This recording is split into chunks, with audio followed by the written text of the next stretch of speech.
Previously on Destiny. Taranis invited me to his lair, a place where we couldn't be found, in the ontology of the Black Garden. My joy of turning desire to woe faded for one rapturous moment. We made successes together. We built secrets together. And then came your great hunt of the Ahamkara.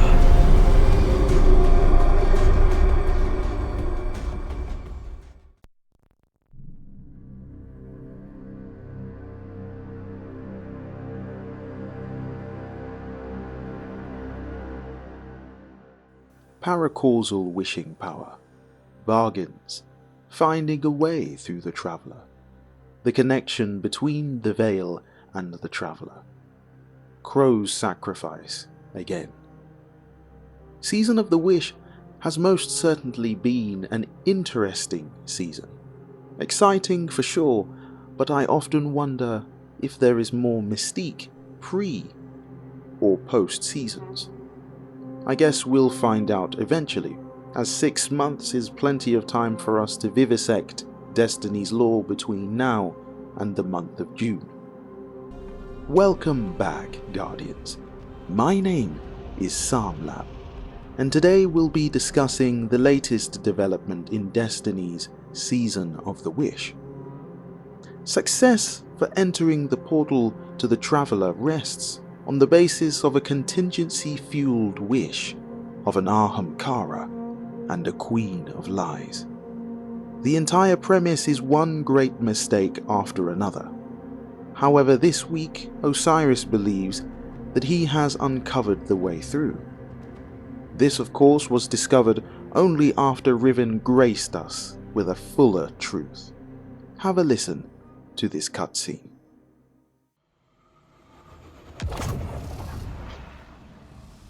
I have ascertained the path the witness took, but the Veil alone cannot safely reconstruct it. What stops you? Instability. The Veil traces the shape of our consciousness, but that shifts as fluidly as our thoughts do. It is as though we alter the path by observing it. None would survive the crossing. I can grant passage. Savathun's wish can weave the ley lines into the veil, entangle them for a moment. But you will not send an army on the wings of a wish. Only one. One? Explain this deception. You've done me a great many services, O Warden's mine. I'll grant you the ultimate Ahamkara courtesy. The complete truth. Savathun's wish grants one singular passage. No more. You knew from the beginning.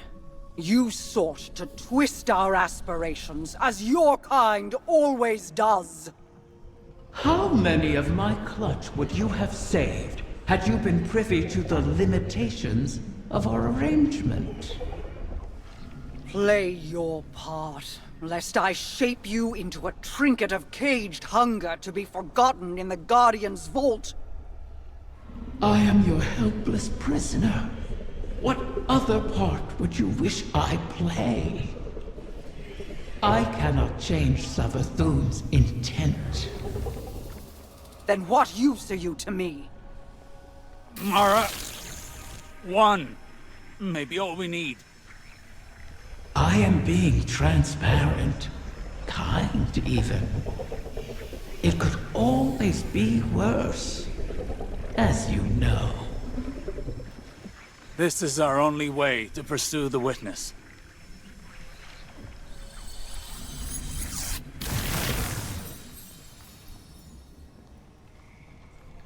One to send.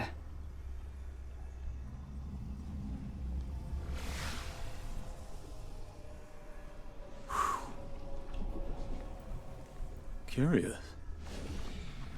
This simplifies things. What if... Yes. Guardian, excuse me, I believe I'm onto something.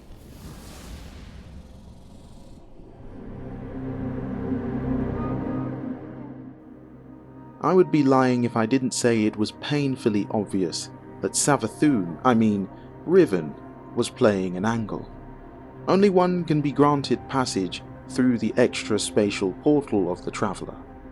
While it does seem frustrating and rather drawn out, there is a ray of hope that we can make a new world of it.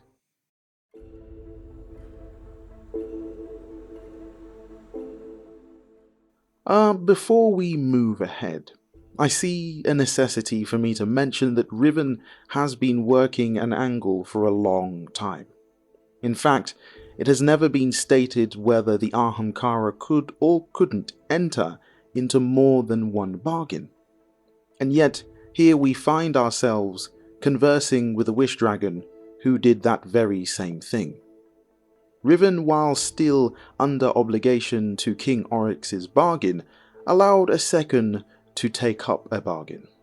That, of course, we know is Savathûn. It is a peculiar arrangement, one that hasn't actually been disclosed to us. The full extent of information is constantly withheld when pertaining to Riven and Savathûn. Both operate under the same principles, the anathema. Have a listen to this audio log from Riven. Ahamkara feed on the power of difference, the space between desire and reality. As I mentioned before, the Ahamkara refer to this as the anathema. This is the primary reason for the Nine's strained interest on the Ahamkara, and once they were gone, the Guardians. You see, Guardians can choose to orbit these paracausal principles or not. This is the same for the Ahamkara. They function and feed on the results of this gap between imagination and reality, whilst always subjecting their victims to the price of such a bargain. However, something troubles me greatly, and that's Riven's words. Under no circumstances can an Ahamkara be trusted. To trust an Ahamkara, and specifically one like Riven, would be like trying to tap dance on a knife's edge. It is quite literally impossible. Riven understood this and she took advantage of us. During this season, Guardians were tasked with entering Riven's lair to remove all vex, taken, and scorn. For your noble generosity, one would receive a fused wishing glass. Once collected from the chest, a Guardian could approach Riven to receive a dragon's gift. Depending on how many available, you could receive a boss protection from tier 1 to 3. Once exchanged, a bargain was struck. Each bargain or wish made by an Ahamkara acts separately. None can be connected unless this rule had been contained within the parameters of the original wish. What does this remind you of? I'll give you a minute to guess. Okay, I'll tell you. Savathûn's Mbaru engine. By design, the Mbaru engine is a system built by Savathûn enabling her to gain tribute from others failing to understand her schemes. It generates a new method of gaining tribute. This is the same for Ahamkara. Have a listen to this audio log from Riven. Tyrannus was always a sentimental fool. His last wish has caused us no small amount of trouble. All wishes come at a cost, even those we Ahamkara grant ourselves. Especially those we grant ourselves. My kind feeds on the difference between what is desired and what comes to pass. That is why we grant wishes the way we do. In granting our own wish, we eliminate that difference. We smother the flame, and our voices fall silent. Our existence ends. Ahamkara are selfish creatures, not prone to such acts of sacrifice. But Taranis, he was different. His sacrifice might save us all. You destroyed the Vex mine simulating the Techion's work. The Vex will not reach the eggs first again. But they still hold my lair. Put Taranis' gift to good use, O guardian mine. It is your turn to grant a last wish.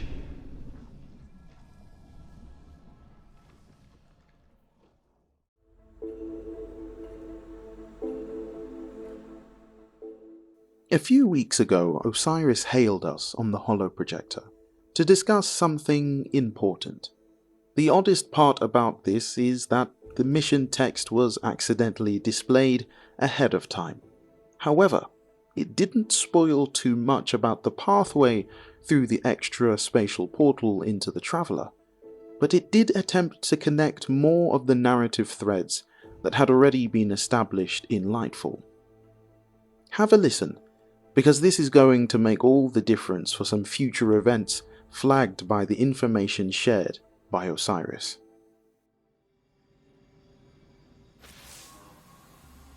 One to send, she said. I believe the witness had found a point of weakness and exploited that point to pierce the Traveler's defenses. But the witness did not gain entrance through an attack. It parried. There was no need to breach a door because through the Traveler's resistance, the way was left open. Its blast was meant to expel, but the witness redirected the flow of that intent with its own, using the veil. If Riven can imprint the ley lines into the veil, send one of our own to the other side without invitation, we can open the door. Once open, Guardian, the path to it matters not. Only that we're now able to cross the threshold. The veil will flow to that point around any obstacle. I told you I was on to something. It sounds simple in retrospect to use the ley lines as means of travel, as we have before. But they do not touch the Traveler, nor the veil, and not even Mara can command them to do so. It may seem as though Riven promises more than is possible, but that is the foundation of a wish. We must yield to our disbelief and give ourselves over to chance. In that unknown venture, in discovery, the path forward is revealed. One egg remains. Then all our integument risks, our layered depths to this cause, finally, their worth will be realized.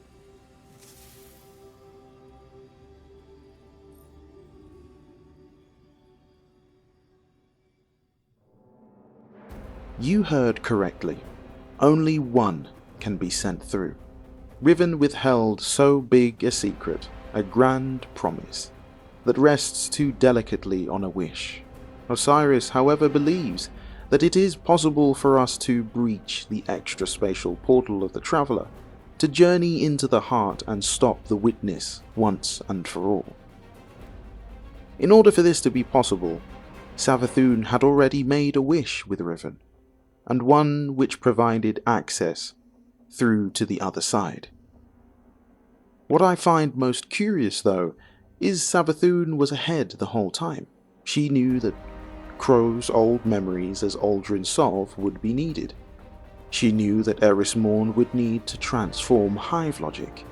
She understood that the veil would need to be exposed. She knew that the 15th wish would need to be set in motion. The machinations of the Witch Queen have stretched literally millennia, from the days of the Osmium Court to the final shape. But there is more.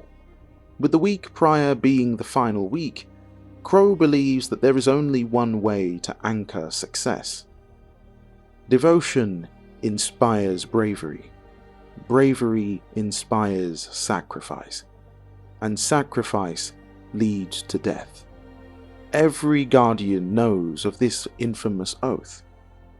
Have a listen to what Crow had to say last week.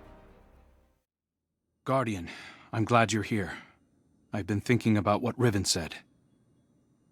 If we have to pin all our hopes on a single person, there's one obvious choice. But I think I have a better idea. Now hear me out. If you go through the portal, there's no way we can send anyone in after you. You'd be out there on your own. But Mara and I share a bond.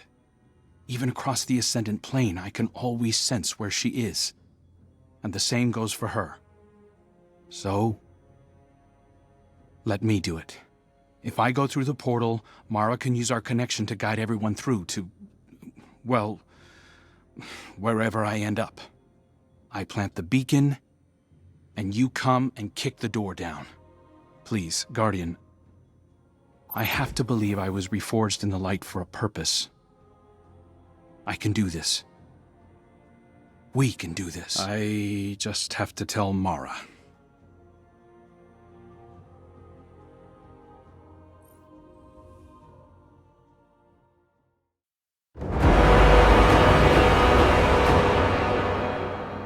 Aldrin Sov and Mara Sov have always had a peculiar relationship.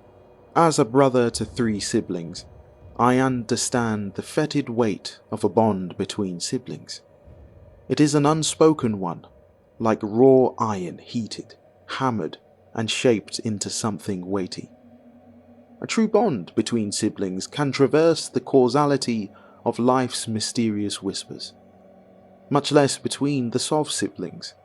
No story explains their bond greater than that of Agar and Riga, 2 strong birds fated to walk through life aligned, no matter the storm, no matter the paracausality of it all.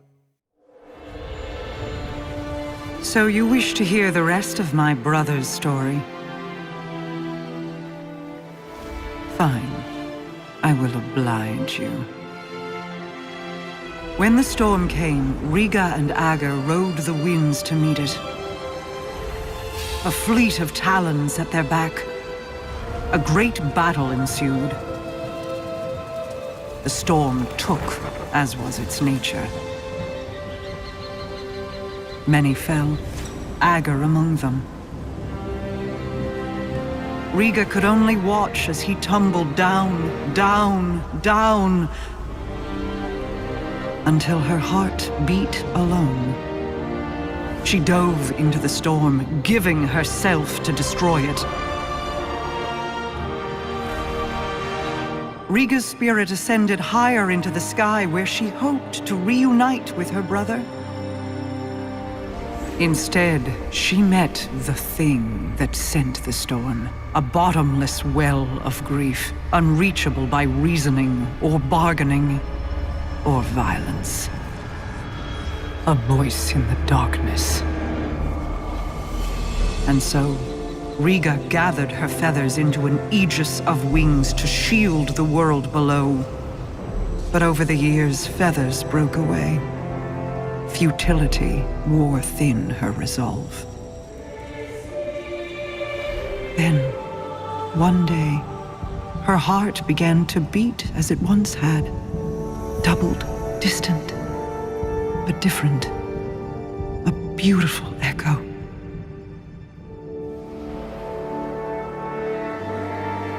Hope called her home. And though she prayed to find Agar there, he never returned.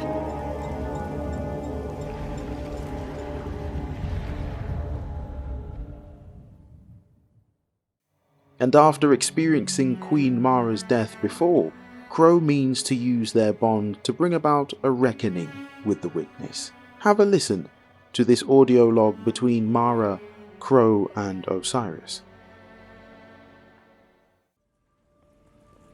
Why is your first inclination ever to charge headlong into danger? Because you're always keeping an eye on me. You have fallen from my sight before. I may lose you.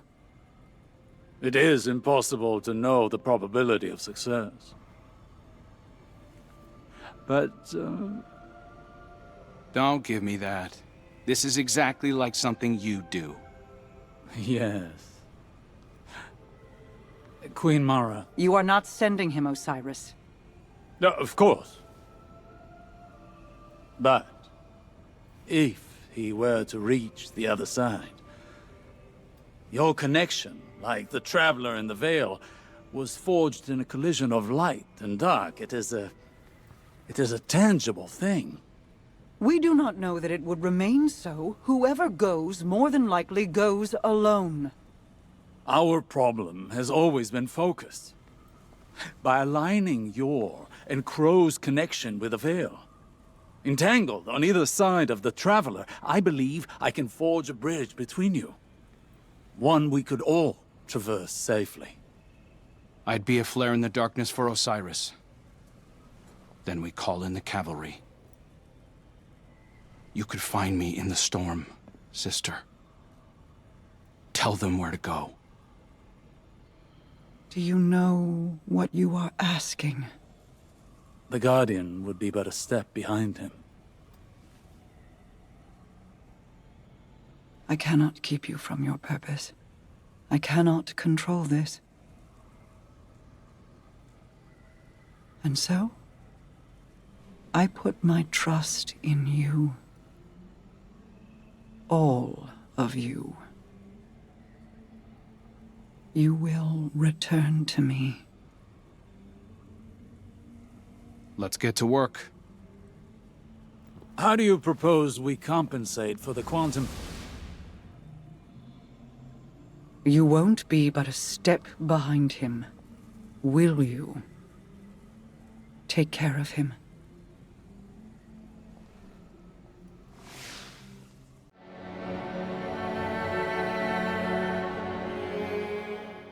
As the title suggests, a master of the undead has returned. The infamous leader of the Barons, Fikrul the Fanatic. I made a video a while back discussing a possible return of Fikrul, which makes sense, given that his effigy is the image used to represent Episode 2, post The Final Shape, in the new episodic series that Bungie plans to roll out. During the last mission of Season of the Wish, we get our very first breadcrumb pointing in the direction of the Fanatic. However, not aligned with the Witness, but a different motive at play.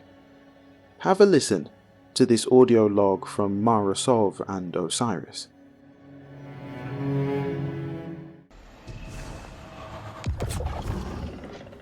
Most of these Scorn are mindless husks raised by the Witness. But others, they bear Fikrul's touch. Has he resurfaced? Crow believes he fled the shore and remains a fugitive. Petra reported activity from Fikrul's knights on Earth.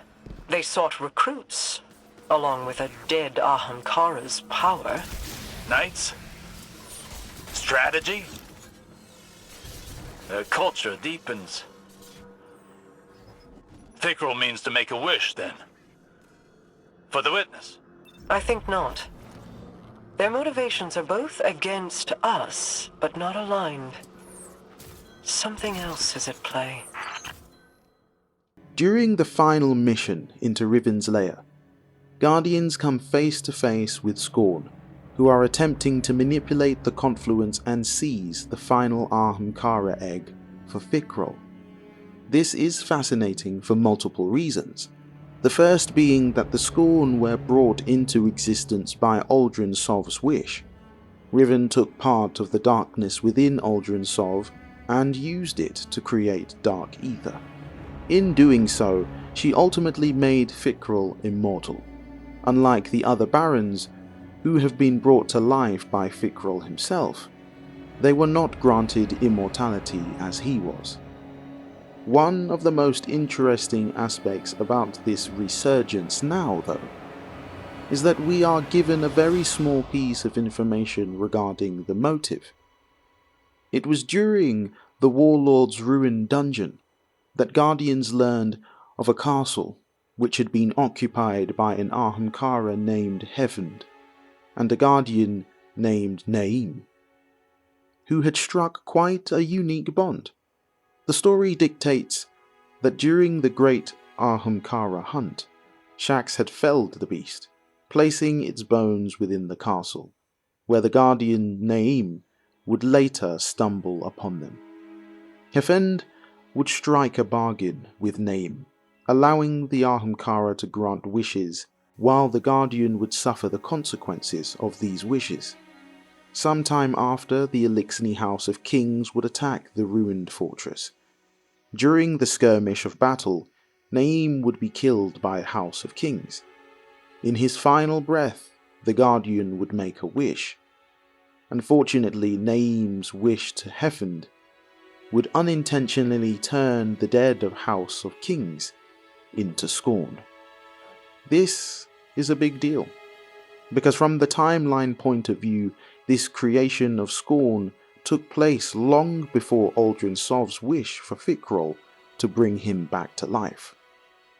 So to me, this would suggest that the creation of scorn, or at least the principle of bringing dead things back, is something even Ahamkara are familiar with. It has never been discussed whether Ahamkara are able to communicate through telepathy or a network of sorts. But after experiencing the Season of the Wish, we can assume that each Ahamkara has access to some kind of collective of wishes, both granted and yet to be. The last wish, where it all began. Never have I ever trusted an Ahamkara, most especially Riven. Guardians, it would be easy for me to sit here and recount the limitless contingency plans of Savathûn, and for me to illustrate one by one why the Queen of the Hive is a liar. But nothing can prepare you for the silver tongue of an Ahamkara. When it comes to Riven of 1,000 voices, there is always an angle. Eerily, her words coil around her victims. By the time you look down, it's too late. The 5th wish has been completed, and naturally the Ahamkara had something to say about it. Have a listen to this audio log.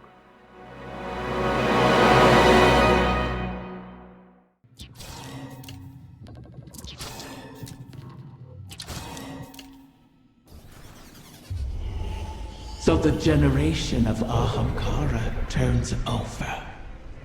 One last death to feed new life. What will it feed within you?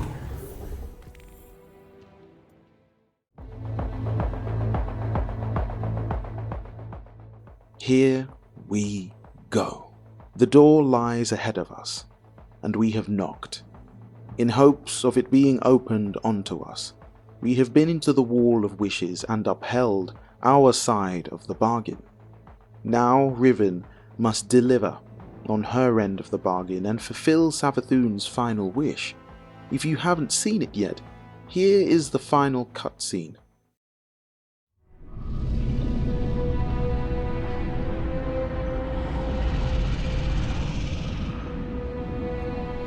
This one you shall cherish, O guardian mine.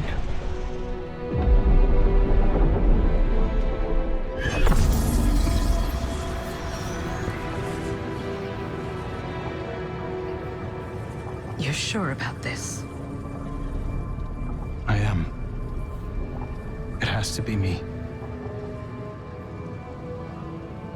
We'll find each other again. Always.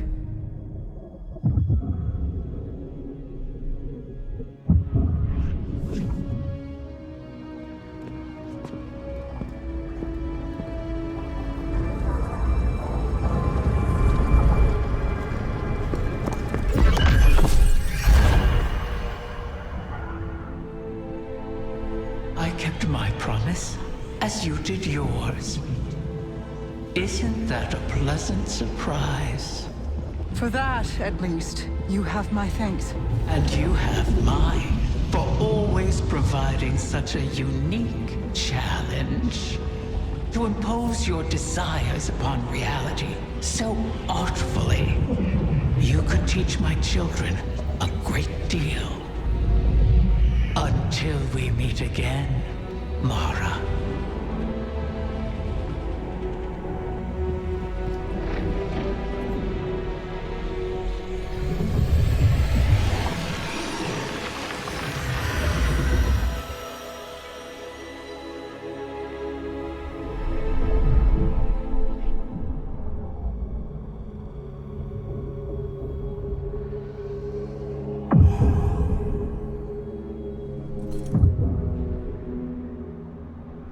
Is he? He is on his way.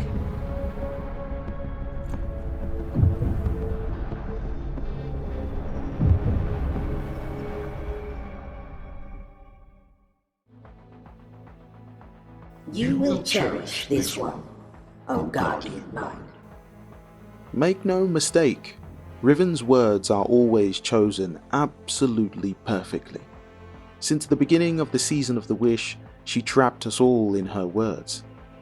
I once talked about the power Ahamkara have to bind their prey with eloquence. Riven has been doing this all season. O bearer mine. O guardian mine. O murderer mine. She has been playing her game since the beginning. A plan, etched in the very nature of the stars themselves. As I mentioned earlier, the paracausal power of an Ahamkara allow them to subvert wishes to meet their needs, while inflicting the knockback upon their victim. It's my belief that Savathûn based the Mbaru engine on similar principles. The Witch Queen has always been willing to study and learn from others. I would expect no less from Riven.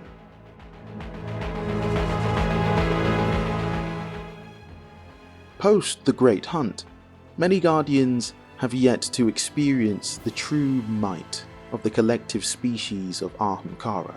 During their final conversation, Riven explicitly refers to Mara imposing her desire upon reality so artfully. You could teach my children a great deal.